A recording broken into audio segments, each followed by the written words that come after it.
Welcome to Double Overtime, Two World's Professional Ultimate League podcast. We are back for episode 3. I'm Jenna Weiner. He's Sasha Vogel. Sasha, we're back yet again. We have a lot to cover. 7 games across the 2 leagues this past weekend. So we have 7 games coming up across the 2 leagues the next week and the week after that. So y'all, there's going to be plenty of content for us to cover. No shortage of games to talk about. Excited to be here with you as always, Sasha. Yeah, it's we are very busy over the next few weeks with trying to keep up with everything going on and bring this podcast to you guys. Very busy. And one thing to note, we got added on Twitter, y'all, which, look, we asked for it. OT Pod on Twitter. You're welcome to add us. I think we even have an email account too. I'll have to double check what it is. We'll make sure to drop that later in the show. But Kate McIsaacs tweeted, it's only been like 5 days since the last one, but I keep refreshing Podcatcher looking for another episode of at OT Pod. Can you influence PUL and WUL to have more games to talk about at each of our individual handles? To which I think our collective response, or at least my response, was, boy, Kate, if we had more games to talk about, I think our shows would start to stretch closer to 2 hours, let alone the over an hour we already have. Or we'd have to go to twice a week, which both of us have full-time jobs and other things. We unfortunately cannot make podcasting and talking about these leagues our whole careers, but it would be fun if we could, right? That would be fun. I do have a lot of fun doing this, but I do have other things that I do too. I actually play Frisbee. Ooh. I know. And I play disc golf. Woo! And I have children and a job.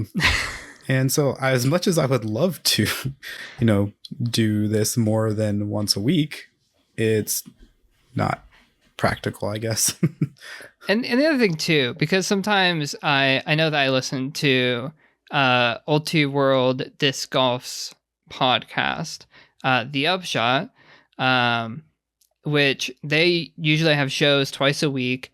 And with how the disc golf schedule runs, it does run on weekends, very similar to Ultimate, but also that is covering an entire sport that is across the entire world. And we're talking about 2 very specific leagues that have games at a specific time, and they definitely generate content. We have a lot of content to talk about today, but that still means that we have only so much to be able to cover, so much time to cover all of the things that have happened over the past weekend. So we appreciate the love and support. We appreciate that y'all are wanting to hear from us more. We going to do our best to try and get out episodes every single week, as long as the leagues are in session. But unfortunately, not multiple times a week at this point. Even if there were more games, that's asking a lot of us. We're only on episode 3, y'all. Give us a bit more time, but we'll get there. Hopefully. Yeah, and Jenna. So let's talk about the jersey you're wearing right now, or shirt. Is it a shirt or a jersey? I call it a jersey. Jersey. We're going to talk about both leagues. We're going to talk about all the games. I think we're starting with the Western Ultimate League first, and then we're going to talk PUL. But I'm wearing a PUL jersey, DC Shadow jersey, Ashley Book. Shout out Ashley Book. DC big winners this week. We will get to talking about them. Should we get into talking about the games in Western Ultimate League? Gonna move on, Sasha? All right, let's start with the first game of the weekend. Might as well. It was Astra at Astra at San Diego, because everything was in San Diego. Oh, that's a lie. Not everything was in San Diego. 3 games in San Diego. Most of them were in San Diego. So we had LA Astra versus San Diego Super Bloom, which went to double overtime. That was mostly in sync. Yeah, double overtime, exciting game. Very back and forth throughout. As you sort of expect, although when we had the Winter Cup, San Diego kind of blew the doors off of LA, but in once again pretty windy conditions throughout the weekend in San Diego, much closer game this time. 7-6 halftime score. San Diego had the advantage, and then 10-10 end of regulation, 11-11 end of first overtime, and then 12-11 for the final score to San Diego. I think about what you can expect from two SoCal rivals. I would hope that this type of game, we just continue to get it in a game between the two geographically closest teams in the Western Ultimate League at this time. And obviously with both teams, incredible players, incredible plays all around. San Diego in particular was shouting out a number of their players who had big weekends, including Kristen Pajunas and Kayla Helton, racking up incredible blocks and goals for both of them. Pajunas, 7 blocks in this one game against LA, which is pretty incredible for the San Diego Star. Yeah, and I mean, Kristen also was responsible for 3 goals. And that's, I mean, 7 blocks. First of all, 7 blocks is a lot in a game, in any sort of game. That's a lot of blocks. So yeah, great defense, Kristen. And then Kayla Helton put up like, we can't really call it a triple double, but she put up 3 goals, 2 assists, and 3 blocks as well. Like, so she throughout the entire stat board had multiple. I guess what's the word I'm looking for? Higher than 1? I don't know. Multiple of all of the main counting stats in Ultimate. Yeah, and so that's very impressive. Yeah, and I mean, right, and on LA's side, and we'll talk about their game against Arizona in just a little bit. Obviously, no slackers either. Maggie O'Connor, Dina Elmelik, among others, had great weekends, generally good stat lines, which also, we can talk about this more later. Western Ultimate League now hosts stats on their site for each game, which is, in my opinion, fantastic. I'm a big stats and numbers nerd. Always love to look at the stats, try and figure out where people are at, what's the next thing. Currently, it's broken down just by game to game, but I think it wouldn't be too much of a stretch to hope for, maybe not this season, because we only got a few weeks left in the season for the Western Ultimate League, but in the upcoming season for there to be aggregated stats for each player as we go along through the season, so we can have, in a season, the record holder for most goals in a Western Ultimate League season is what have you. I don't know if we're quite there yet to have that easily available and pulled together, but I'm excited to have a board of stats regardless. Yeah, I'm sure there's some computer science programming person out there somewhere that can whip that up pretty easily. But yeah, I love being able to look at all the stats of all the games and seeing almost everything. It's pretty great. I like it. It goes down to seconds played, which is pretty cool. Which notably here, Kristen Pajunas played 2 seconds more than Kayla Helton. It's a very interesting stat because you would think they would probably play together quite a bit, so there's quite a bit of overlap. But then one of the points Kristen was on, Kayla wasn't, and was 2 seconds longer than the point that Kayla was on, but Kristen wasn't. Yeah. Which it's pretty. That's very granular, all things considered. Yeah. So yeah, it's fun to look at playing time. It's always interesting because oftentimes when we talk about playing time in Ultimate, right, it's all about points played. How much literally points on, how many points are you on the field for? And I think again, this is more like advanced stats. So if you're out there and you want to get more into the stats, feel free to play around in the Western Ultimate League stats database, or I will in the free time that I don't really have, because we'll get to this. I may have made a spreadsheet on my own to try and figure out probabilities and chances for the championship weekend for the Western Ultimate League. So I am happy to play around in the stats anyway, but I think it'd be interesting to see what players are on which points, which players are on for points that have the longest durations. Are there particular players who are on more marathon points? Does that affect their performance later on? I think it should be fascinating to try and work through all of that. But again, to have any stats is much, much better than none, and to have them easily available like this is much appreciated, certainly in my book. Yeah, for sure. Stats are real fun. Should we click over to the next game? I think how about we go through all of the San Diego Beach Bowl games, and then we'll get to the Seattle San Francisco one. Keep all of our ducks in a row, because that also allows me to just take us right into where I took the initial lead. Oh, knock my mic. In our picks contest. Really, it's just a not really competition between you and I, Sasha, about who gets more picks correct. And in this game, San Diego won the doubleheader against Arizona, giving me the first advantage on the board. Yeah, here I am admitting I was wrong. I thought San Diego would be tired. I mean, they probably were tired, let's be honest. We all tired after playing a long game of Frisbee, especially, one that went into double overtime. Yeah.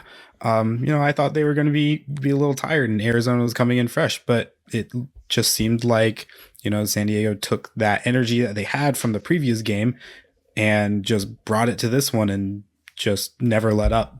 Yeah, it was 8-3 Super Bloom advantage at one point in the first half, and the game finished 17-11.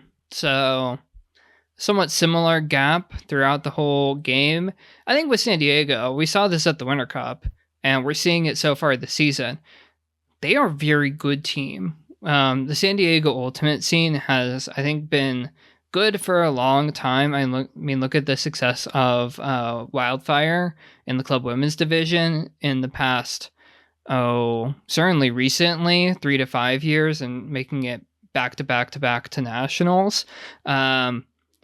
But I think you're also seeing some of the power of the UC San Diego college program feeding into the Super Bloom, because Dina Elimelech is playing for LA and not San Diego, and San Diego is still cruising, led by, among others, Helton and Pajunas, which I think is just a testament to that community, to those programs and those players down in San Diego to be able to put together such a strong roster. They only have one loss on the season so far, and that's a close loss to Seattle, who is dominating the league. And I think that speaks very highly to San Diego's potential.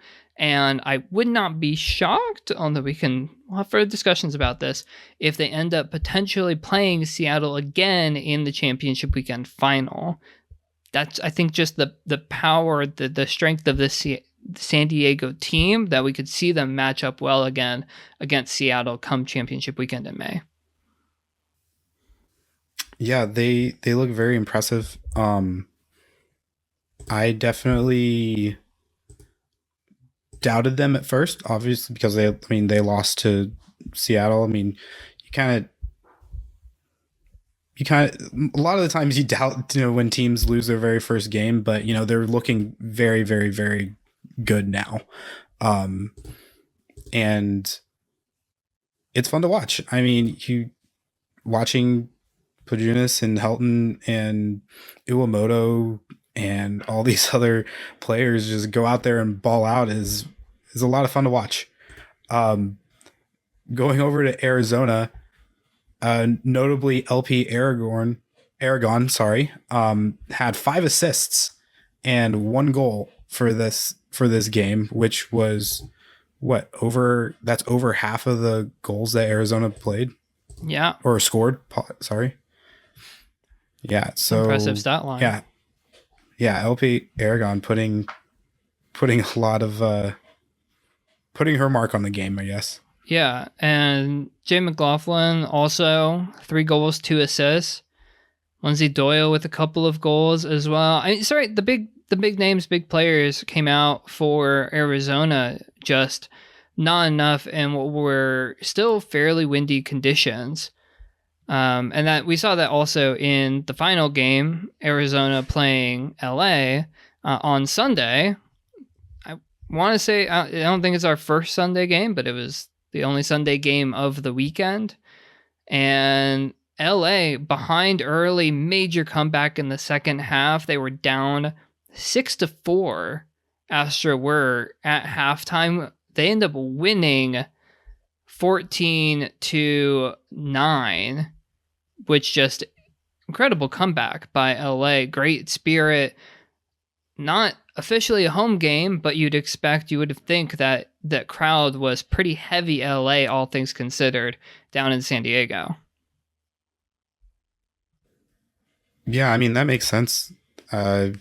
It's decently close, a lot closer than Arizona is to travel, and I feel like crowd loves the California teams, wants to cheer for the California people.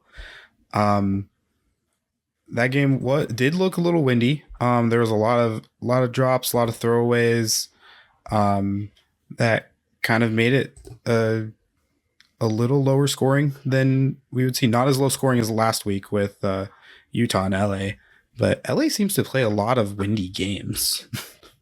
Yeah, it's been pretty windy down there. It's springtime in California. That means you're going to get temperature shifting a fair amount. It's been that way in the Bay Area where I am. It's been that way, it seems like, in Southern California as well. But hey, it's the conditions and everyone has to play in them. So you get used to them or, you don't. Looking at some of the stats, Jay McLaughlin, again, key player, +8 differential for McLaughlin in the game against LA. 2 goals, 4 assists, 3 blocks, just monster stat line. And on LA's side, Evelyn Agawa, +6, 2 goals, 1 assist, 3 blocks. Pretty Maggie solid. O'Connor with 4 goals. Maggie O'Connor, 4 goals. Steph Pritchard, couple goals, couple assists. Solid contributions all around from Astra. One thing that I think is maybe notable, albeit not particularly surprising to me, is how I think in some of these games, the teams and the players have worn down a bit, which it's hard to say why exactly that might be or if we're reading into it too much, but certainly in some of the games where we have LA and San Diego both scoring far less in the second half of their game than in the first half, we have Arizona scoring far less, scoring half as many points in the second half than the first half in their game. Obviously, LA, no issues on their part scoring in the second half. But Sasha, is there something with the Western Ultimate League having this earlier season than the club season, than the bulk of the Premier Ultimate League season, that we're seeing players still get back into fitness again?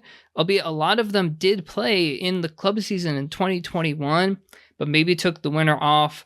COVID, obviously an issue. We're going to talk more about COVID's impact, continued impact on Ultimate, on the league. When we talk about the SF Seattle game, is there something to players wearing down a bit in the longer games, still working back into full fitness after time away, even with the 2021 club season, for a lot of them already having been played? I think it just has to do with the rule set of the league. It's it is a longer game, like you said. It's at least 48 minutes of playtime, and on top of end of quarter stuff as well, and that 48 minutes takes place over a longer period of time, I guess I'm trying to say. Very similar to basketball. It is it's a 48-minute game, but it takes 2 hours to play the game or something like that. And yeah, it's a longer game. The stall count is a lot shorter, and so that makes you move a lot more, instead of resting for 10 seconds. When in the USA U rules, you only have 7 seconds of rest, and even then it's even less because of how we count. And so yeah, it's a lot more movement. It's a lot faster pace. There's less time in between points. And I think just all of that contributes to, being more tired as the game goes along. Yeah, absolutely. I think that all makes sense. And absolutely, the stall count is a whole thing. Sasha, you and I were talking about some of the stall counting, because in the Western Ultimate League, it's done by the players, and it's for a 7-second stall. Players, again, more used to a 10-second stall. In USA Ultimate rules, there was one that you timed at under 5 seconds for a 7-second stall count in one of the games. Yeah, I can't remember exactly which game it was, but it was a very important possession. And when we timed it, as soon as she caught the disc, sorry, I was with one of my teammates. So we timed it as soon as she caught the disc, and then as soon as the call was made, and it came out, and we did it multiple times, and it averaged around 4.8 seconds. I'm like, that's really fast. Yeah. And I think that, me personally, I think a great change for that to help with that, because there's a lot of stalls being called in the WUL. They're like a lot. And I've noticed that every single game, there's almost 2 or 3 stalls called every single game. And it's because, as people, we tend to count faster than 1 second. We don't know exactly what 1 second is. And I think that I guess 1 second is different in your head than in my head, probably. And I think that in order to, I guess, unify it, I personally think that the observers should be doing the stall count. If that makes sense. So it's like one person, like the observer that's like on the field, like not on the sidelines, but like on the field, is the one that's doing the stall count. And however they want to, for example, in the AUDL, they start with stalling and then it's silent. And then then when it gets to 5 seconds, they say 5, 6, and then they stall it out. So I think something similar to that would help a lot of these issues with the stall being called very, very quickly. Yeah, and I think that's a pretty reasonable thing to think that the league might move to, because there's something with the 10-second stall where people are like, well, it's 10 seconds, but really it's actually 7. Turns out when it's a 7-second stall, it's sometimes actually 5, which, yeah, up tempo, we want to keep the disc moving, and also there's probably something to having it more standardized. I wonder if I know we have not enough observers and not enough officials involved. We have observers, as Felicia Yang, the Western Ultimate League executive director, mentioned last week. The observers are like flying around, trying to get to all the different games, try to cover all their bases. So this may be, not feasible at the moment, but do you have maybe one of the observers on the sideline or an extra observer doing the stall count, so that the observer who's more in the sort of the main part of the field, or one of the two, isn't having to balance like running around to keep up with the play and also counting a standard pace stall count. But I think that's a pretty reasonable thing. And it's also an adjustment of players. If this is an issue or is noted to be an issue consistently, then becomes more of a thing that the league might be more proactive in actually being like, all right, we need a more consistent stall count, so we don't have 5-second stalls on this sort of regular basis. So I think it's interesting. And again, rule sets are evolving. This is the very first full regular season of the Western Ultimate League. There are going to be tweaks. Of course there are. There are going to be situations where stall counts are maybe a little bit fast, and that's totally fine, and things to think about for the upcoming season when we eventually get to the 2023 season. So, last game of the weekend. Were you good on the San Diego Beach Bowl game, Sasha? Anything else you want to mention before we move to the San Francisco-Seattle game? No, it seems like, well, I guess if we count LA as a home team, the home teams won all the games. that remains to be true. The team that is the closest to home has won. We'll see. It'll be interesting. Wild weekend when we get to those picks. Obviously, the Wild are home team, and then we have Seattle, Oregon, and San Diego all flying in. It'll be interesting to see how those games all pan out. So let's talk, speaking of Seattle versus San Francisco. And the reason why I'm pausing here is because it is notable that in this game, the result went as expected. Seattle won pretty convincingly. The game was close to the first half, and then Seattle basically blew the doors off of San Francisco in the second half. It was not particularly close in the end. And it's interesting to note that in this game, San Francisco had a very, very small roster. They had, by my count, pretty much, if not exactly, the 16 players needed minimum to have a team be able to play per the Western Ultimate League rule set, including at least one, and I think only one from my understanding. There might have been others that I missed in keeping an eye on these things. One player who is not on the 2022 Falcons roster who went and played with the Falcons to ensure they had enough players. That was Mario Radar Sturt. Plays with San Francisco Polar Bears, featured in our subscriber-only bonus segment, Triple Overtime, last weekend. If you haven't listened, if you aren't a subscriber, ultraworld.com/subscribe so that you too can listen to Triple Overtime. But just, it's an interesting situation, and something that we asked the league about to figure out what was the situation. Turns out COVID. Some of the players who were scheduled to go to Seattle for San Francisco had COVID or had COVID exposures.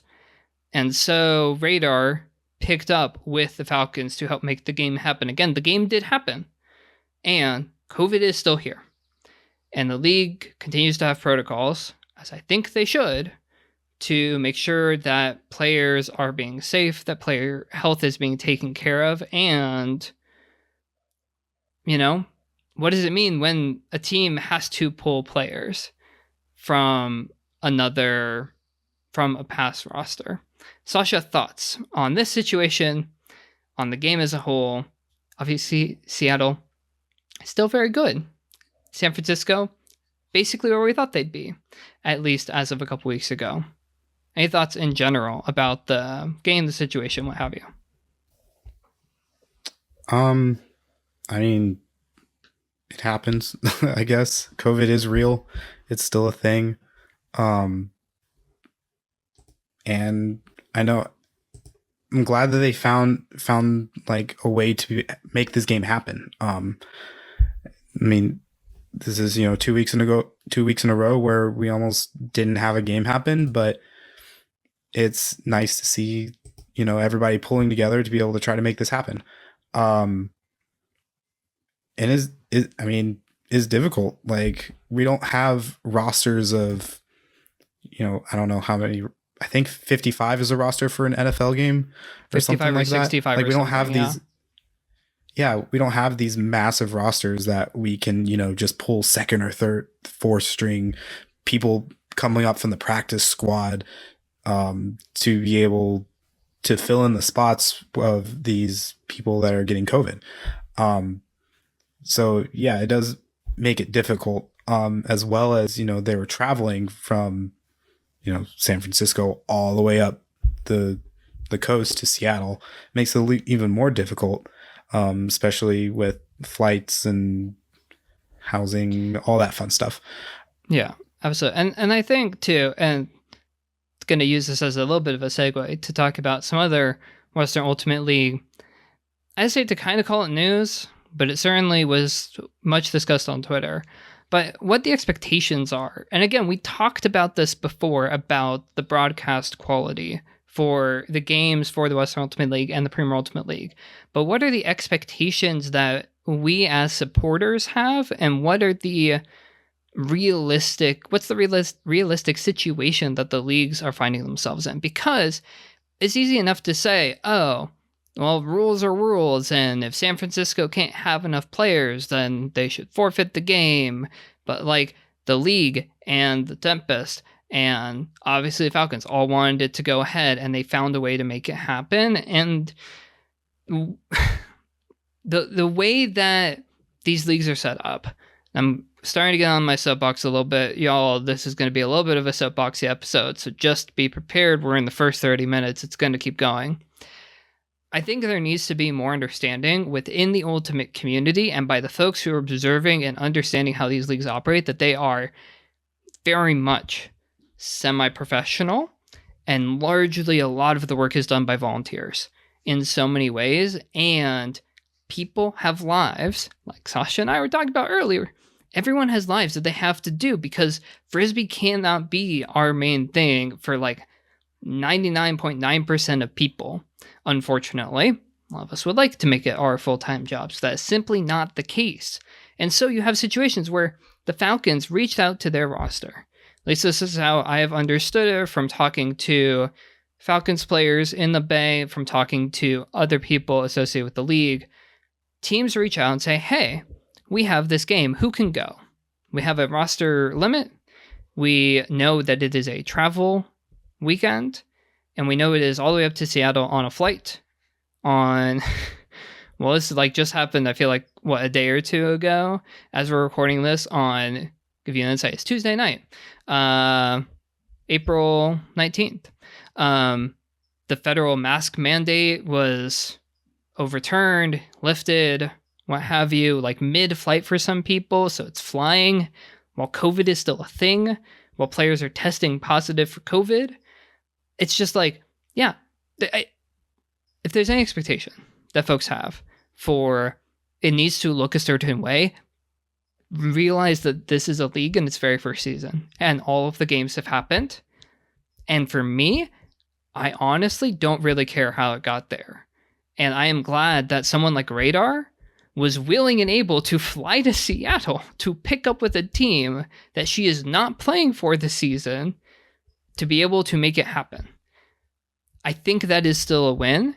And for folks who are saying, oh, well, it has to fit a certain mold, y'all be realistic. That is simply not feasible.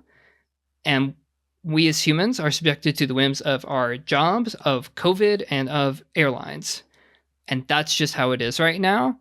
And we have to be understanding of that and thoughtful in how we show up and support these leagues. Sasha, any thoughts before we continue our pivot to more non-directly game discussion? I mean, honestly, I agree with what you said, that, even in the very first year of this league's like full existence, like of having a regular season, it's already been incredible. The production quality is incredible. We've got live stream game, like every single game is live streamed, and commentated, and there's always a bunch of fans in the stands.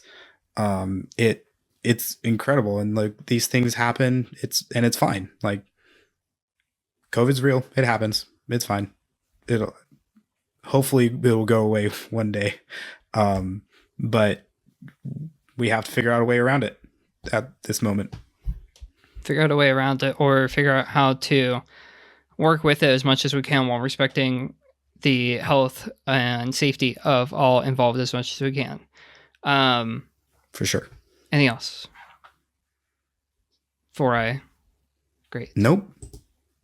So let's talk being ulti. Gotta love that as the hard pivot, because for those who don't know, which I would kind of be surprised if you don't. But if you don't know, Being Old T is a Twitter account that is run by a different person every week in the Ultimate community. And each week they bring different thoughts and feelings, and sometimes people really like those thoughts and feelings, and some of these people really don't like those thoughts and feelings. And this week, Leah Smith from the Utah Wild board, because each Western Ultimate League team has a board that does internal team things like the league board of directors does for the Western Ultimate League, and talked just today about finances. Sasha, you're from the Utah area. Let's talk Utah Wild finances. What did Leah share on Twitter? I don't need to summarize all of the tweets, but give us an insight into that whole situation. Basically, it takes a lot of money to run a team. They said that I'm going to be spending like $65K on the team this year. And that's, not even paying for all like 100% of flights, but yeah, like it takes a lot to run a team. And there's no like one magical person that has millions of dollars that is being able to fund everything. And so they have to, fundraise and crowdsource and do all of these things to be able to make this happen. And I'm sure that this is very similar to every other team in the Western Ultimate League as well. Very similar situations, and also very similar to, I'm sure, most, if not all, of the Premier Ultimate League teams as well. I think in the Ultimate community, there have been lots of discussions about how much Ultimate should cost in different ways, how much people should be paying for tournaments or for entry fees or what have you. And if we are going to have, I think at the end of it, if we're going to have leagues that pay their players or at least help supplement some of the costs of their players participating in the leagues, we have to be okay in understanding that that is going to cost money, and people cannot all work for free. The boards of these teams all are volunteers. The board of directors for the league are all volunteers. But at the end of the day, if we're going to say we're going to support the players and the staff and these teams and these leagues, that costs money. And it's notable, too, that the part of the discussion that Leah brought up was trying to get sponsorships and trying to get corporate support as one of the options, and they're opting to try and move away from that just simply because it doesn't necessarily fit right with the ethos and it's not necessarily consistent. And also, like, for me, what doesn't sit great, and I'm again gonna like continue to move us in further into the discussion, because Kayak had some thoughts on Twitter too that are very related to this. Just that we as an Ultimate community are largely very privileged, and arguably, in my opinion, and I have a podcast, so I'm allowed to express my opinion as anyone else is, except I have a mic in front of my face right now. We need to be showing up better for these leagues, for these players. If we are saying that we are supporting these leagues and these players, we need to actually do that and not just say we do and then ask for free stuff like Kira Harushnikova, aka Kayak, was pointing out on Twitter. Sasha, thoughts on, again, that situation? I don't mean to just have you summarize all of these Twitter things, but any thoughts on the situation about trying to show up and support? I mean, we have a podcast about these leagues. I like to think we're doing something, but it's still a lot that's there. Yeah, I mean, we have to support them. Like, and some people can do monetary support, and that's great, and some people can't do monetary support, and that's fine as well. And like Leah was saying in her thread on what to do, even if you can't monetarily support the teams, like if you're a poor college student, we've all been there. I've been a poor college student. I'm not exactly a poor or not exactly a rich non-college student either. And so I got to do whatever I can to help these leagues. And Leah was saying, follow, like, and share the social media posts. Tag the teams when you're wearing their gear, no matter what you're doing. You could be going out to getting coffee in my San Diego Super Bloom jersey, or I went to work and here I am wearing my Columbus Pride jersey at work. Great. Watch the streams. Leah was saying that the WUL has enough subscribers now to make money from ads, which is great. More views means more ad money. I know some people will, leave up a stream playing on their computer at home and then go to work or go to the gym or something. Like, you've seen it, just go back and watch it again, because every view helps, and every like, every share helps. And that's something that you can do that is not money. Yeah, there are plenty of ways to show up and support these leagues and these players.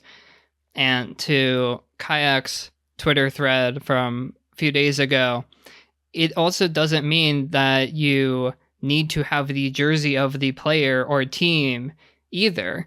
There are many ways you can do it, and also asking players who are often having to at least partially pay their own way, even in a semi-pro league, isn't helpful if Kayak is getting asked, hey, you're really cool and a professional player, can you give me free things? The leagues aren't there yet.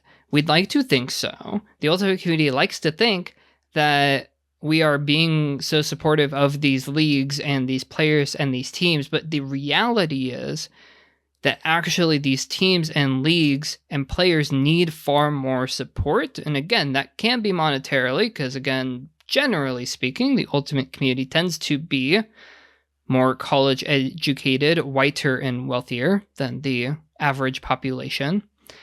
And so,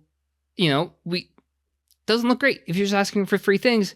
And again, per Sasha's point, we get if people are college students, as he mentioned, we've all been there, and getting free stuff from people you look up to is always cool. And also, how can we better use our resources as an Ultimate community to actually show up and support these leagues, especially when, and I know this is a different thing and this is very contentious, but I'm going to say it anyway, especially when the AUDL, for example, can raise hundreds of thousands of dollars without doing a player sponsorship jersey program like, say, the PUL has done, or Claim Your Space fundraiser like the Western Ultimate League has done, but instead just gets better funding because it is a predominantly men's professional league. Why is the support there for that league versus we haven't quite seen the same for the Western Ultimate League and the Premier Ultimate League? Granted, EDL has been around for longer, but I would still like to hope and think that the Ultimate community can actually show up for these leagues with their dollars, with their views, with their likes, shares, what have you. Anything does help, even if it is just getting these leagues and these teams and these players on more people's screens, because you never know when someone's going to watch it and really want to support and actually be able to do so in a significant financial manner. I will say one quick thing before we wrap up this segment, because I must continue to be on my soapbox tonight. It really, when I was on the board of directors, we talked about sometimes, for the West Ultimate League, we talked about how just $10,000, $25,000 from somebody would make a huge difference to the league.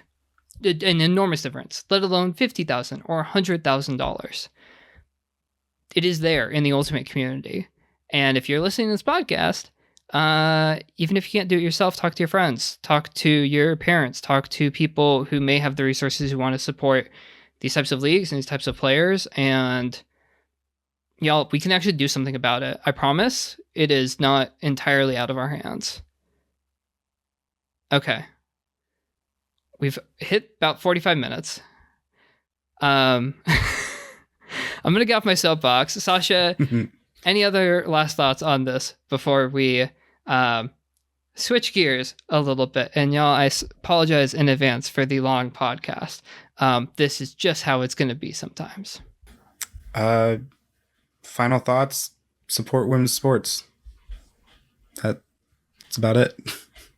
Support women athletes, support trans athletes, support non-binary athletes, support genderqueer athletes, support all marginalized athletes of all marginalized gender identities.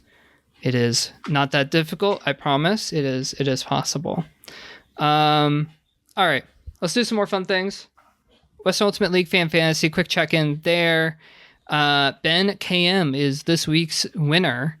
Congrats to Ben. And Ian Ladner is up to top overall, surpassing Ellen Rim with a solid performance in the top 10 this week. Couple more weeks in the Western Ultimate League Fan Fantasy. We'll see what happens when it comes to championship weekend. So, should be a fun one still. Still a few weeks left in Fan Fantasy. Sasha, I believe in you. I believe in you that you can come back into this and you can do better. I'm trying. Wild, wild weekend. We're coming up on it. We're doing it.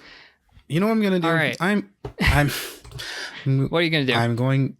I think a fun little thing to have as well with, shouting out Ben KM and all the other week winners is to see if we can talk to the WUL Insider account and get, who Ben KM picked, like get their picks basically to see how they became the top person of the week. I think that'd be cool. Anyways, that would be cool. Should we talk standings? Yes, we should. All right. Standings, Sasha, take us through. Standings. We have... Oh, I don't even have the standings up. I apologize. I know for a fact Seattle, that 4-0. Seattle is 4-0. And then we have, after that, Sanda Super Bloom, 3-1, with their only loss to Seattle. And then we have Oregon Onyx at 2-1, and the Astra at 2-3. Sidewinders at 2-4, who are done with their season. That is it. They're done with their season. No more for the Sidewinders. At least in the regular season. Utah Wild is 1-2, and the San Francisco Falcons are 1-4. So, interesting thing here, and I mentioned earlier that I'm a stats nerd and made a whole spreadsheet for myself, basically trying to game out what are the possible different scenarios for how the Western Ultimate League finishes the season, given that we only have 6 more games left and 2 more weekends left of Ultimate in the Western Ultimate League. And from my calculations / basically doing a what if this team wins and what if this team wins? According to my calculations, Seattle is guaranteed. San Diego is all but guaranteed. There is a situation in which there could be a tie at 3-3 that could potentially, depending on tiebreakers, keep San Diego out. However, I have to double check this. The team that San Diego would be tied with in that situation, I think, is LA, who we have tiebreakers. We checked in with the league about the tiebreakers, and it starts with head-to-head. In which case, San Diego would hold the head-to-head over LA in the situation where they are tied at 3-3 if LA beats San Francisco and if San Diego loses their 2 games in Utah. That is also presuming then that it becomes Seattle, Oregon, Utah, and then San Diego or LA, in which case the tiebreaker would go to San Diego in that situation. There is a world in which there are 3 teams that are in and a 4-way tie at 2-4 for the final spot. Yes, that is the rest of the teams could be tied at 2-4, depending how results go. And how I have that working out by my calculations is if the Wild beat the Onyx, if the Onyx beat San Diego, if Tempest beat the Wild, if San Diego beats the Wild, if San Francisco beats LA, and if Seattle beats Oregon. That would leave Seattle at 6-0. That would leave San Diego at 4-2. That would leave Oregon at 3-3.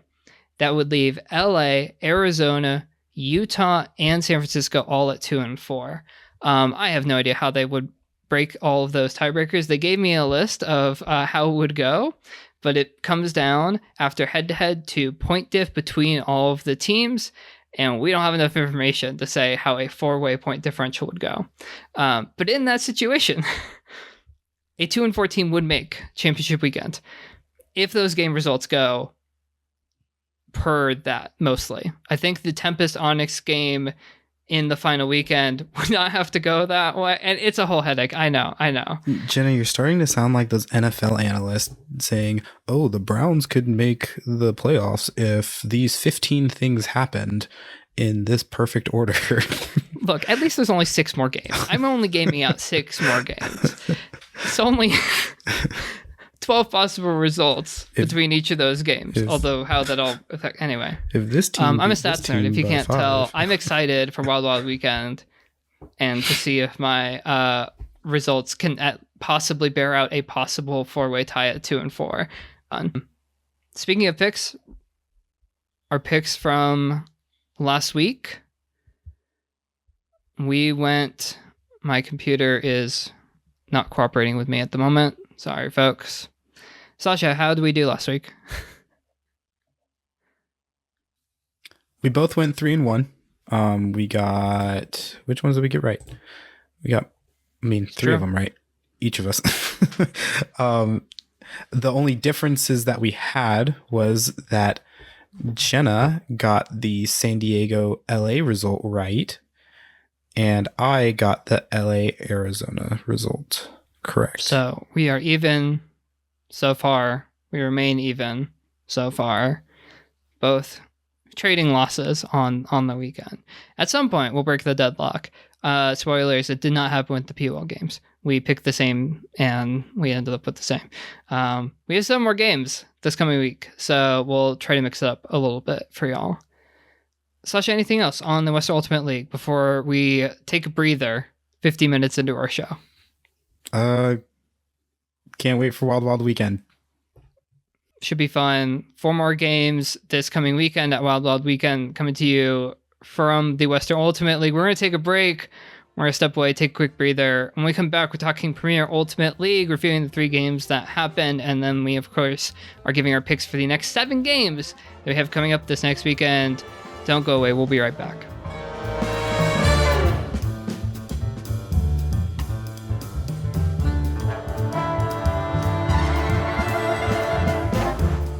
Welcome back to Double Overtime, Multi-World's Professional Ultimate League podcast.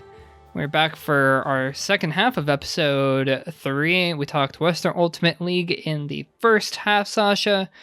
Let's talk Premier Ultimate League 3 games on the week. Well, weekend. I said week because we had a game on Thursday night down in Colombia at TEP. Monarchs taking on Revo Pro. Portland Rising traveling southwest down to Texas to take on Austin Torch. And in the third game, DC Shadow hosted their first home game against New York Gridlock and won it comprehensively. Where should we start? Maybe in Austin? Yeah, let's start. Oh, I guess I was about to say, let's start down south, but Columbia is definitely farther south than Austin. Let's start in Texas. In Texas, in Austin, it was a single overtime game in that one. Portland taking the win 17-14 in overtime after being down early. Torch looking good early on, even holding a 14-13 lead with 1:13 left on the clock before giving up a turnover on a heavily contested underthrow. Gave Portland an opportunity with just about 45 seconds left to make it all the way down the field. And Sophie Knowles, who was incredible for Portland all game, as we expect, really, doing it, scoring the goal to take it into overtime, and then from there it was all Rising in overtime. Thoughts? Yep. Jenna, I have thoughts. I have thoughts about Please share. how about how teams handle the clock at the end of games. I have thoughts that you just need to hold the disc. Like you have 10 seconds and then you throw a dump. When you're up by 1 and there's a minute left, you have 6 throws. That's like your Pretty much is all you basically need. almost minimum amount of throws.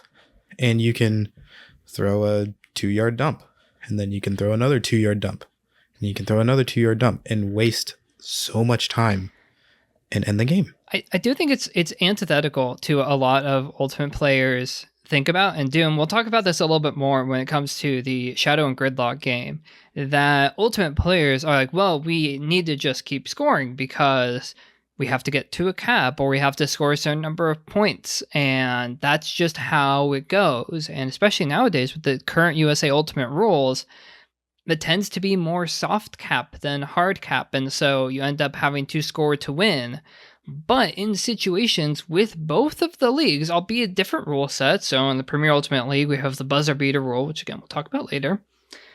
We'll get there. And then the Western Ultimate League, where it's possession rules, it's the same idea, where basically if you can maintain possession through the end of the game is over if you are leading, which I feel like is something that we talked about a little bit last week or a couple weeks ago. And it's also not something that we see rare in other sports. We see it in basketball, players dribbling out the clock at the end of the game. We see it in American football, teams kneeling to run out the clock. We see it even in hockey.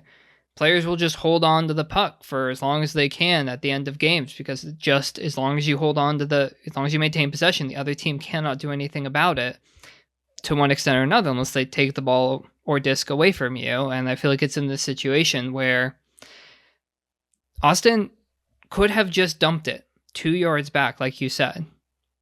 They get the pull goes to like half, 3/4 of the field.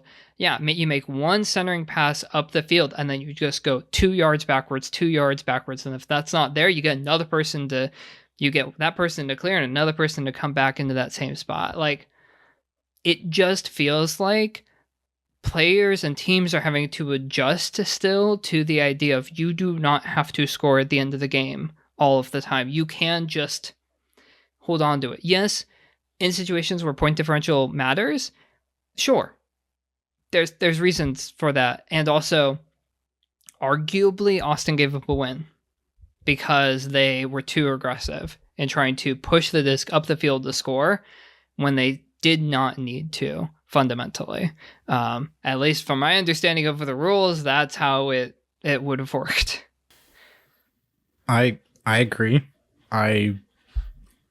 Yeah, you just need to hold on to the ball, hold on to the disc, the puck, the whatever. In any sport that has time rules, a lot can happen in a few seconds in any sport, and we see it all the time.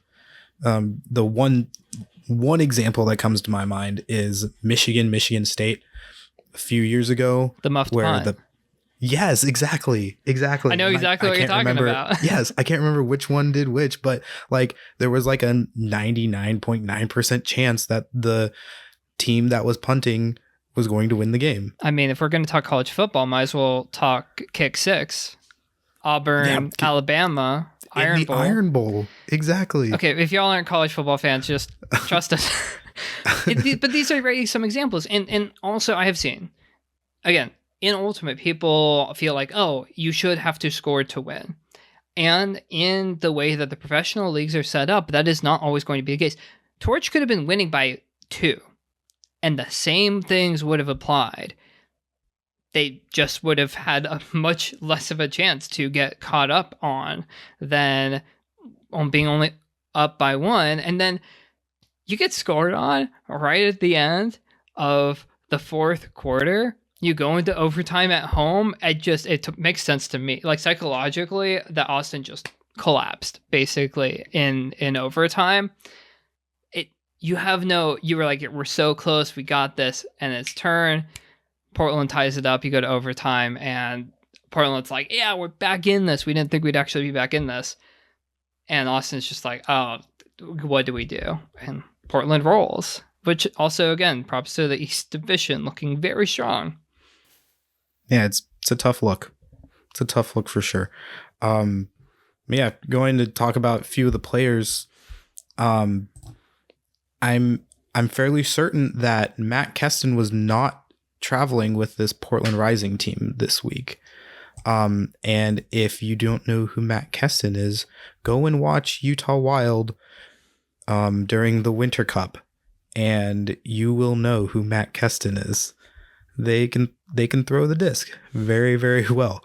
And so I think that when they rejoin the team, hopefully at these home games that Portland has, that we might even see a more dangerous offense by Portland.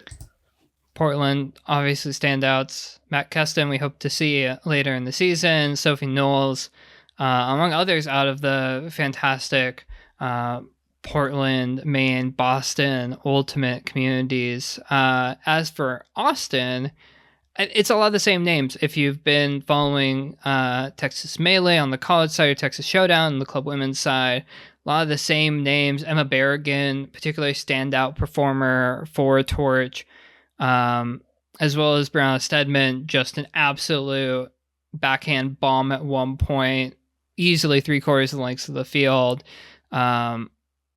They're, one of many players that Austin has at their disposal to do well, and in a South Division that I think feels pretty gettable outside of Raleigh. There's an argument that Torch could, depending on how they play the rest of the season, take that spot as the best second place team. I'm presuming that they finish behind Radiance. But it's tough when you have these losses at home. We've seen in the Western Ultimate League, we've seen some, but definitely less so in the Premier Ultimate League, home teams winning. This feels like a missed chance for Austin. For Portland, great win, big travel weekend. To be able to get it back right at the last second and win in overtime, real boost for them in what will be a very tough East Division, which, speaking of which, had a couple of teams playing each other. DC Shadow taking on New York Gridlock. This one was much more of a blowout than the Austin-Portland game. DC winning 20-9 over New York. And I think from what we saw in the game last week where DC played Raleigh, I think it speaks more to DC's strength than New York's weakness. And also the home crowd factor for DC probably helping out quite a bit as well. Yeah, I mean, we haven't watched the game. It's on tape delay. We're just, waiting for all these tape delay games to come out from the PUL to be able to watch them. But, just the score itself is pretty, I don't know, I can't think of the word. Impressive? Pretty telling, pretty impressive, pretty telling of how good this DC team is. Especially, I mean, we know how good they are. We watched that Raleigh DC game last week and they're incredible. But yeah. Shout out Ashley Booth again. I know that there was some talk on Twitter, notably David Allison from the Raleigh Radiance. He tweeted out a little poll that basically was like, do you do a buzzer beater when you're up by 10 points already? Which DC did do a buzzer beater in this game at the very end, because that's the rules, because you can do buzzer beaters at the very end of the game. But do you do that when you're up by 10 already? Jenna, thoughts on that? I think for player safety's sake, you don't. If there's not a reason, because in a buzzer beater situation, and I'm assuming here, based on what I am seeing, I just pulled up the tweets from the Premier Ultimate League account, which Lane sure was tweeting at. Annalise Peters with the block and buzzer beaters in the air to Claire Trope, 20-9. So it could be Claire Trope was wide open. Peters or someone else just boosts it, right? And it's not a contested hospital pass, which that's a different thing. I think if Annalise Peters has the disc right before the end of the game and Claire Trope has room to run, yeah, that feels better to me versus trying to jack a skyball hospital pass that could get players injured. I don't know what it actually looked like, so it's hard to say. But in a situation where, fun to end on a highlight play, that's one thing. If you don't need the points, which, again, point diff TBD on how it affects the eventual PUL standings, I think you probably don't do it for player safety. But again, we were just talking for the Portland-Austin game, clock management, the idea that you do not have to score at the end of the game is antithetical to what a lot of Ultimate players are used to, but may have to learn to do that as we go forward with both professional leagues. Very true. My opinion is that I just think it depends on the situation. Like, if point differential is a thing that you need, then yeah, like, I think, trying to get as many scores as you can is needs to happen, especially with how good this East Division is. Like, you need that point. You might need the point differential at the end of the season. But from what I understand is that the PUL is going to be using a kind of modified version of the USAU algorithm, which... That's correct, from what I understand. Which is really complicated. And I think does take in a little bit of like point differential and win margin, but also in a 5 or 6 game season, if you're DC, is extra point against New York really going to matter, or is it going to matter whether or not to double check the schedule if they play Portland? But like, is it going to matter more if you beat Portland when it comes down to it as the likely other contender or one of the other contenders in the East Division? Hard to say. But again, depends on the situation. I think we're in agreement on that. If it's a wide open pass, that's one thing. If it's not, then you probably just holster it. At least it's probably the better option in terms of player safety, which again, talk to the Western Ultimate League. That's why they're like, yeah, that's why we play Possession Ultimate at the end of the game. And Premier Ultimate League is like, well, buzzer beaters are exciting. And also true. We saw that in the, Midwest Championship game, Monarchs Pride. That whole deal, Georgia Bosher putting that pass up, Kayla Stewart coming down with it. And if you don't need it, do you want to risk injury? Again, we haven't seen the tape. I cannot tell you from San Francisco Bay Area how it looked on the field in DC.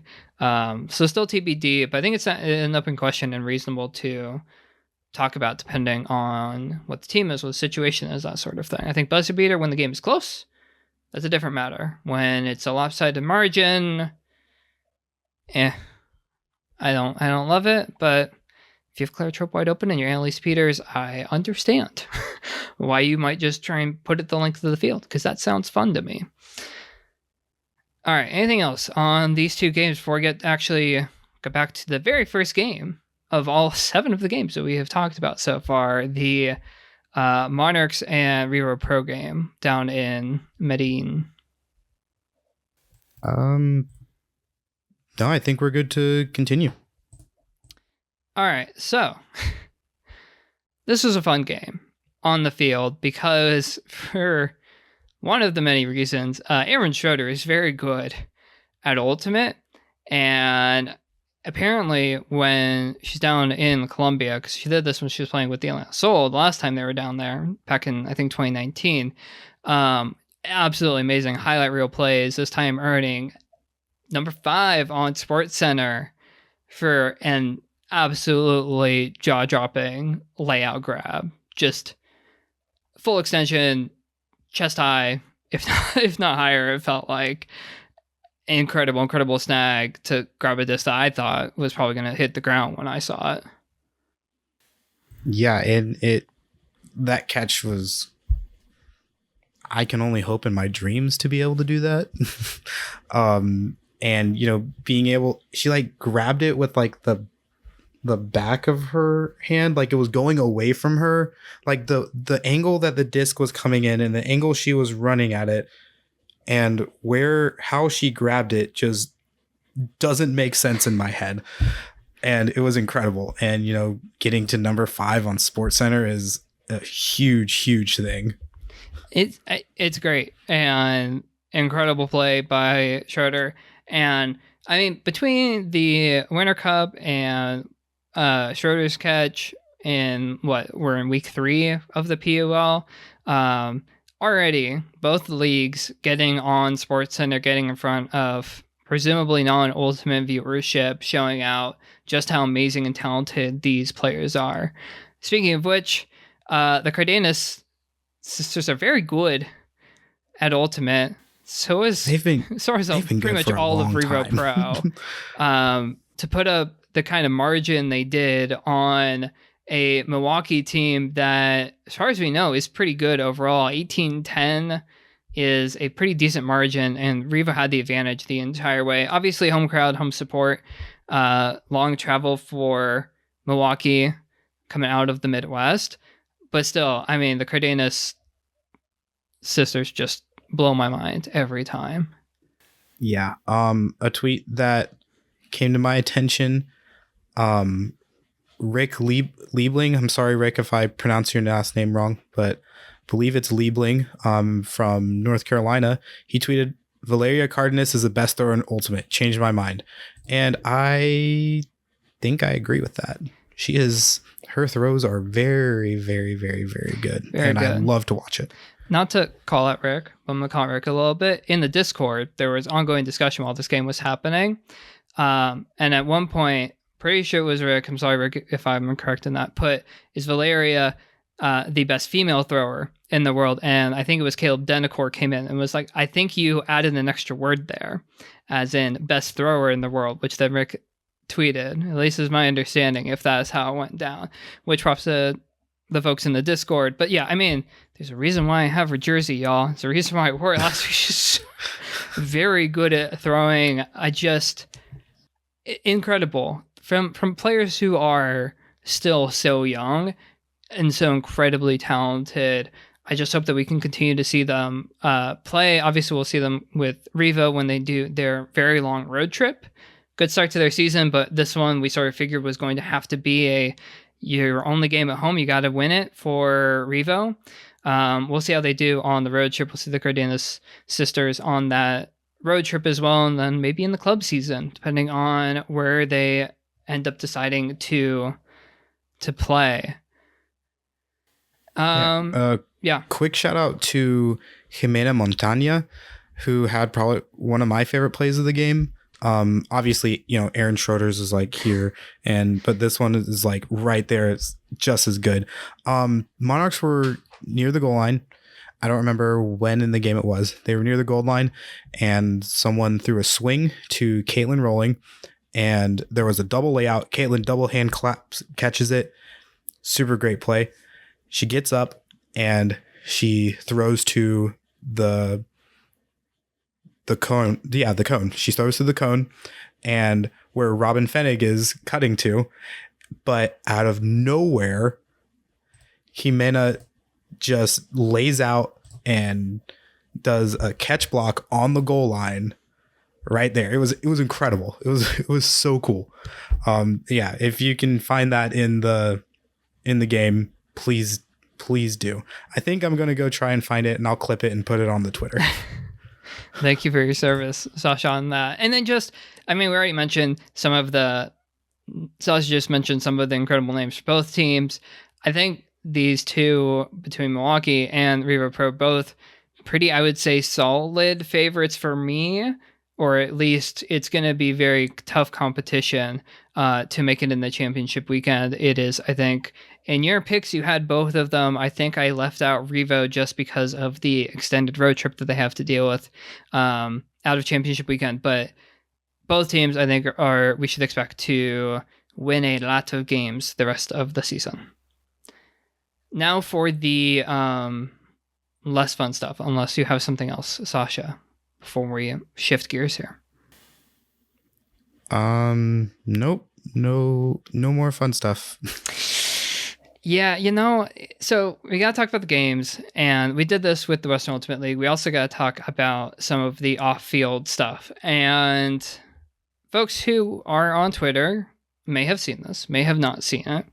But on Emily Willingham's, I want to make sure I get people's names right. Emily Willingham's Twitter account, Ari Nelson was tweeting about the basically background, the continued discussions, the what has been happening and going on in the background for the situation with the Monarchs and the player that they potentially were going to have on their roster, who then was under investigation and then suspended/banned by USA Ultimate.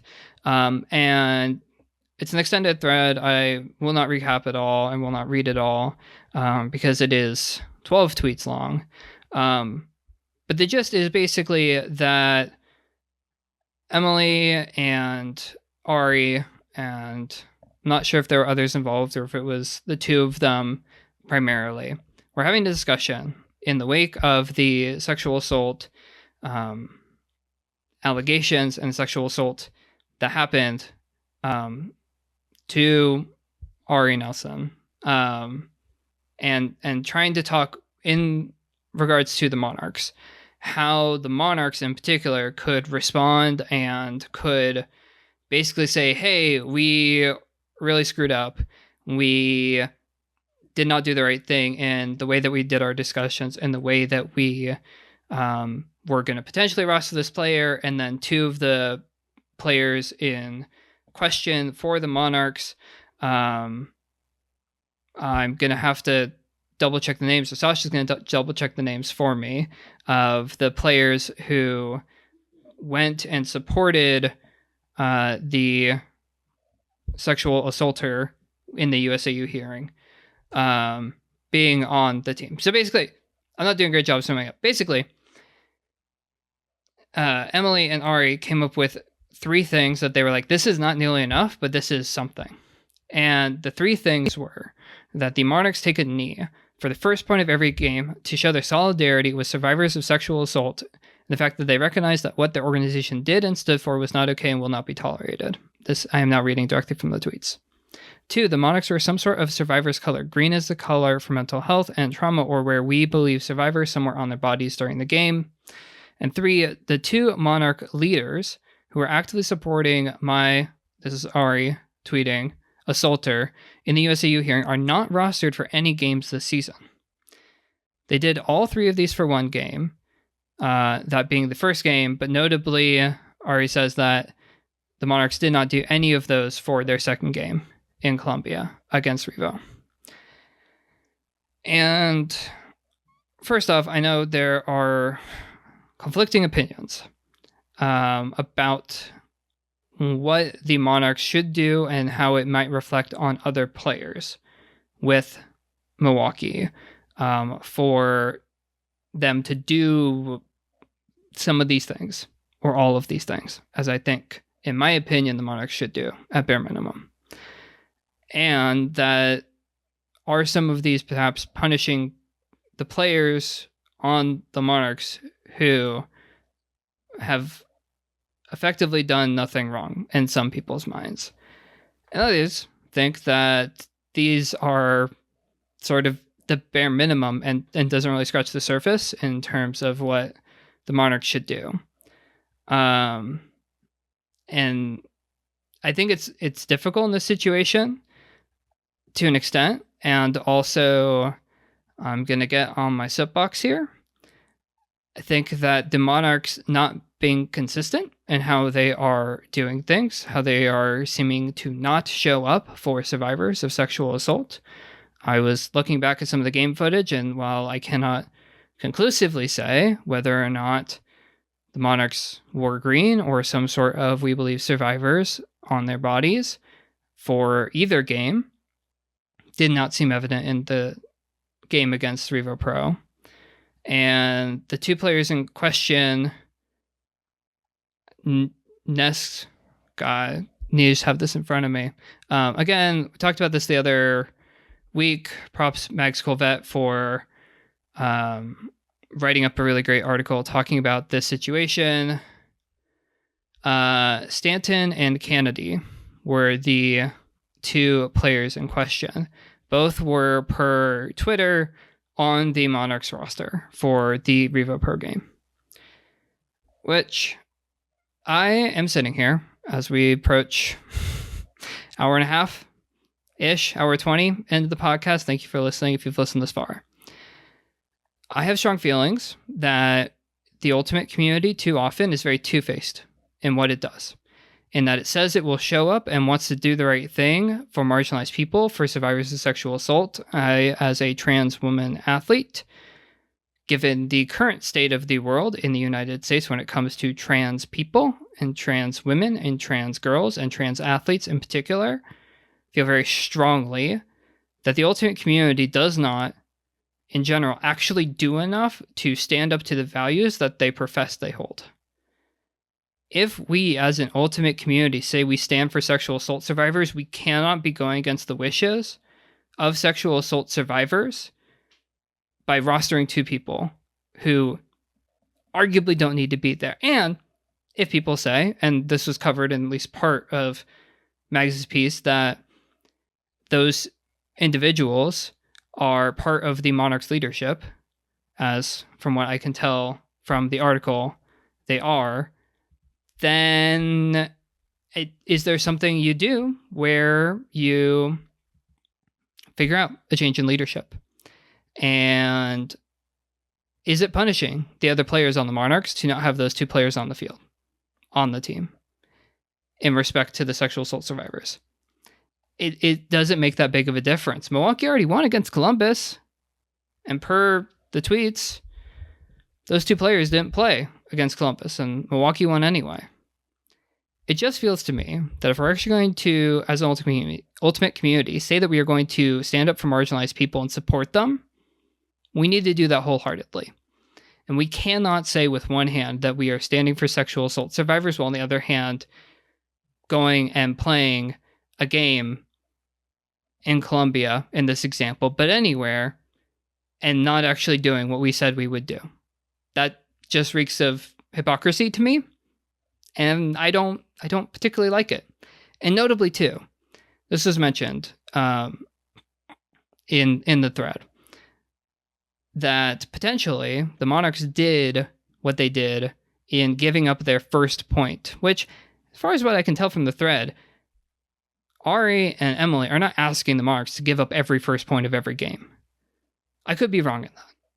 I could be misreading and misunderstanding. I still don't think giving up a single point in each game is that big of a deal, all things considered.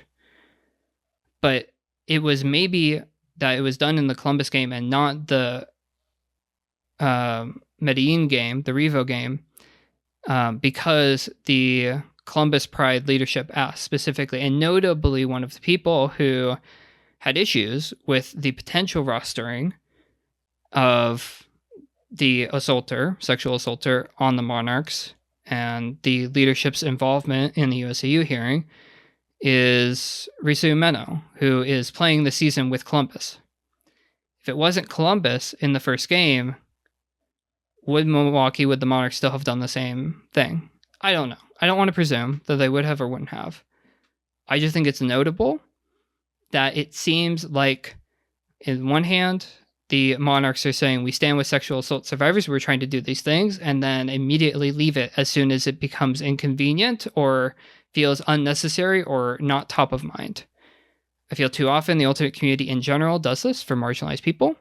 In general, again, speaking as a trans woman athlete, I wrote a whole damn article for Autostraddle, if you are curious to know my thoughts when it comes to the Ultimate community. And doesn't apply to the Ultimate community, but it brings part of my ire when it comes to this, of not actually doing what we say we are doing and showing up for the people that we need to show up for.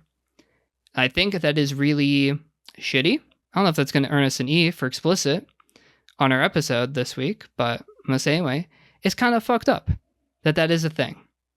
And we should do better. And I am sorry to the players on the Monarchs who I know, who I think of as good friends. I think y'all should do better.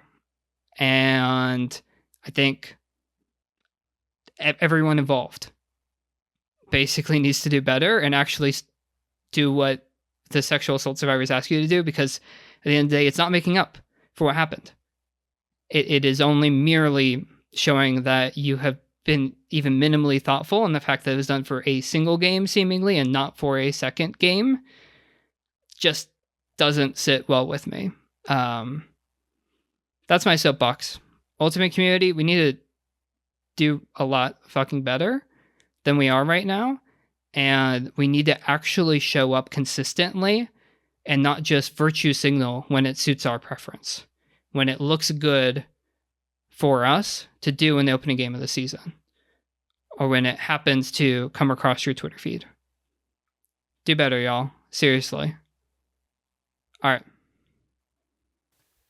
Anything to add, Sasha? Yeah. Or we get to move on? I'm just saying that is an ongoing situation that we will be keeping an eye on. We'll keep you all updated. Just know that my apologies for making this an hour and a half show. It's worth talking about these issues because supporting these players and these teams and these leagues means doing so consistently and showing up for the most marginalized in these communities, including the people who are not actively in the community right now, because they've been actively harmed by people in said community. And put the marginalized people first. The most marginalized people should be prioritized. And that is not what's happened here. All right. We're episode 3. We're going to be talking about this, as Sasha said, going forward. If you know me at all, if you know Sasha at all, we will not shy away from talking about these types of things. It's just going to be part of the show. And I'm sorry if you were hoping for it to be all happy sunshine, roses, and game recaps and game picks. Can't be the thing every week. But should we actually talk? But we can do that now. Should we talk picks? Game picks. Should we finish up picks from last week? Also, real quick before we do that, let us know your thoughts at me, Jenna Weiner 6, or at the pod, double OT pod on Twitter. Let us know your thoughts. If you hate this content, if you really appreciate this content, if you really think that our episodes need to be far shorter than an hour and a half.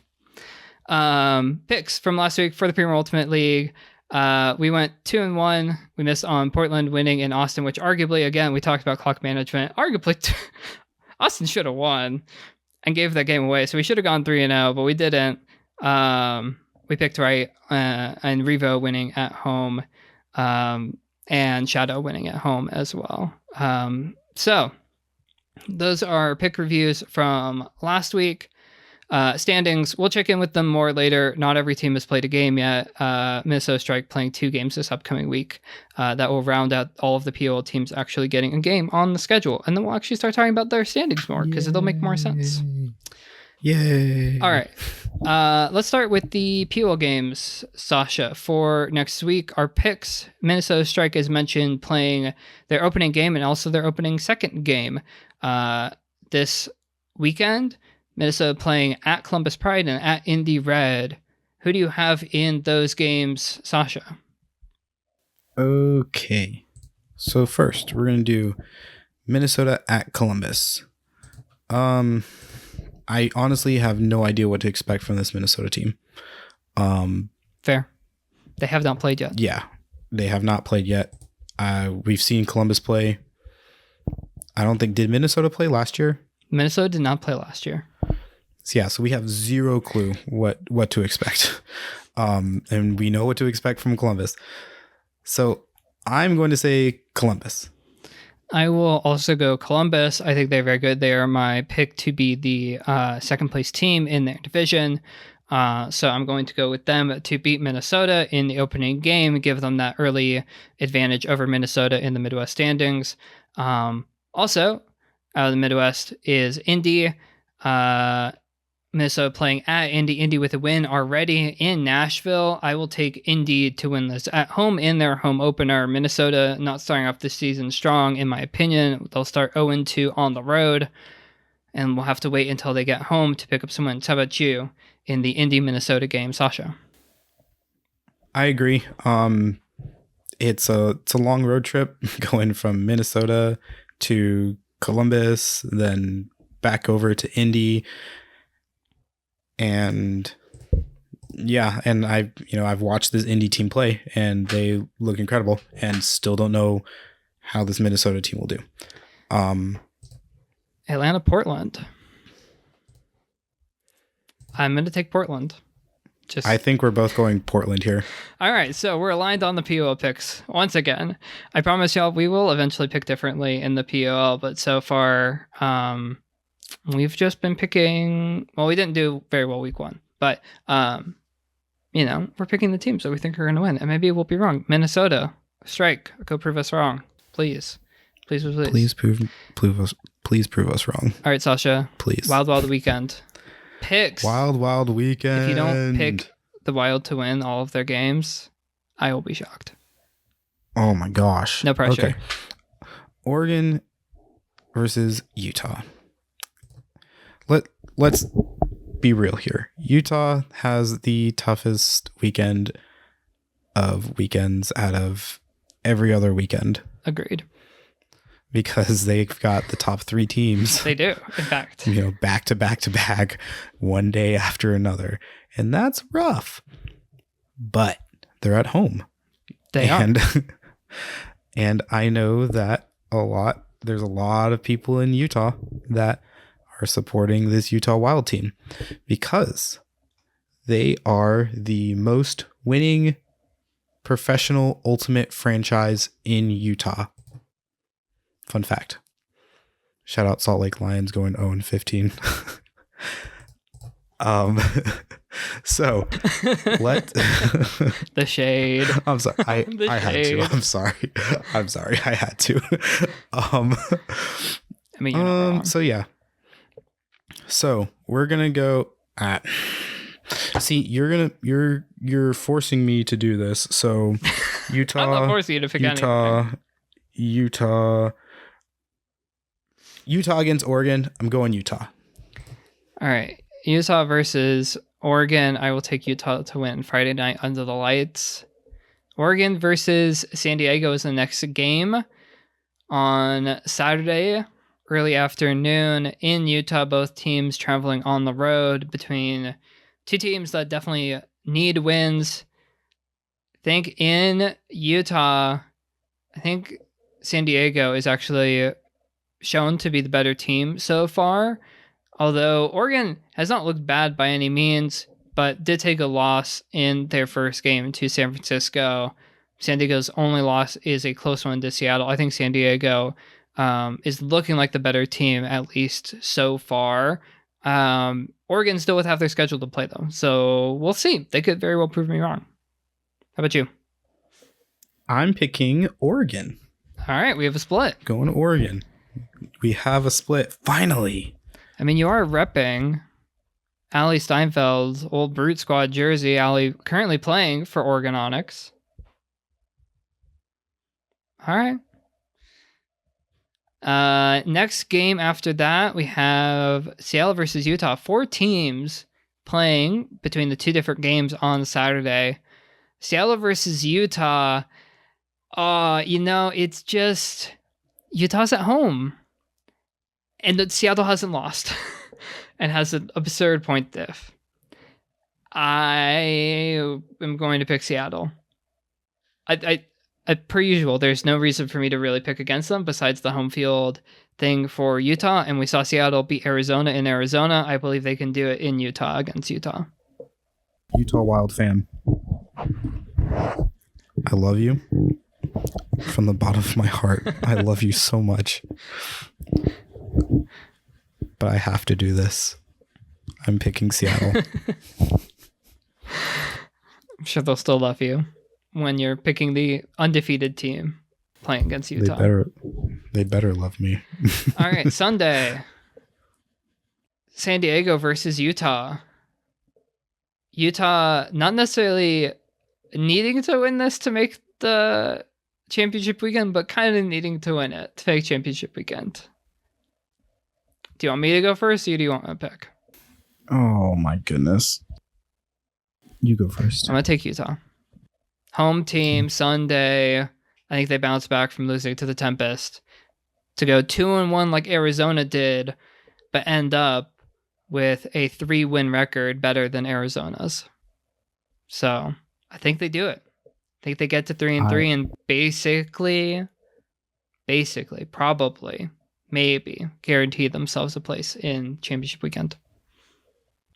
My Utah Wild fam, I love you, but I have to do this. I'm picking you. Let's go, Utah. All right, I almost thought you had us thrown for a loop there. So we both have Utah. I have San Diego, and you have Oregon. We have Seattle, and we both have Utah in the final game. So if it were to go your way, that would leave Oregon sitting at only 2 wins. Why do we only have one pick different again? Why do we do this to ourselves?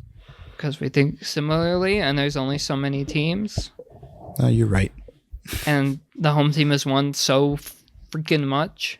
The only game that we have picked different in the Western Ultimate League this week is the one where there is no official home team, where both teams are traveling. Actually, that's not true. We picked Seattle to beat Utah. But we either pick the home team or the undefeated team, except for the game in which there is not a official home team or undefeated team. So, okay. Those are our picks. Let us know what you think at OOT Pod. Add us if you think we're going to be wrong. Utah Wild fam, let us know. And we'll see how it goes. We'll see if we end up with a situation where there could theoretically be a 4-way tie at 2-4 for the final championship weekend spot. That would be fun. I am not necessarily rooting for it, but I'm kind of rooting for it because that would be amazing. As much chaos as possible. That would be 4 teams tied for one final slot. So I want the chaos. I know it's stressful as a player, but as a fan, I want the chaos. Well, we'll see how things go. Thank you so much to listening to our longest show yet by a good margin. It's a thing where we have 7 games to talk about and off-field things to talk about this week. We will have 7 games next week to talk about and 7 games the week after that. Before we even get to the Western Ultimate League's championship weekend in mid-May, we appreciate you staying with us. We appreciate you listening. Let us know your thoughts. Unless the show should be shorter, in which case I am so sorry. But that's not going to happen until we start having fewer games. It's not like we don't try. It's not like we don't try it. There's just so much. And I have a lot of feelings. And I know you have feelings, but I especially had a lot of feelings this week. And I appreciate y'all listening. Please let us know your thoughts. This has been episode 3 of Double Overtime Ultra Professional Ultimate League podcast. We're going to have a brief subscriber-only bonus segment in triple overtime. We've been talking about stats for the Western Ultimate League. We're going to take a look at some of the stats, chit-chat about some stand-up players, how we feel about how things are going so far overall. It'll be shorter, but if you want to listen, ultiroll.com/subscribe. You can become a subscriber for less than $4 a month. It is well worth it. I am Jenna Weiner. He is Sasha Vogel. Thanks for listening to Double Overtime. We'll catch you next week. Bye. Bye.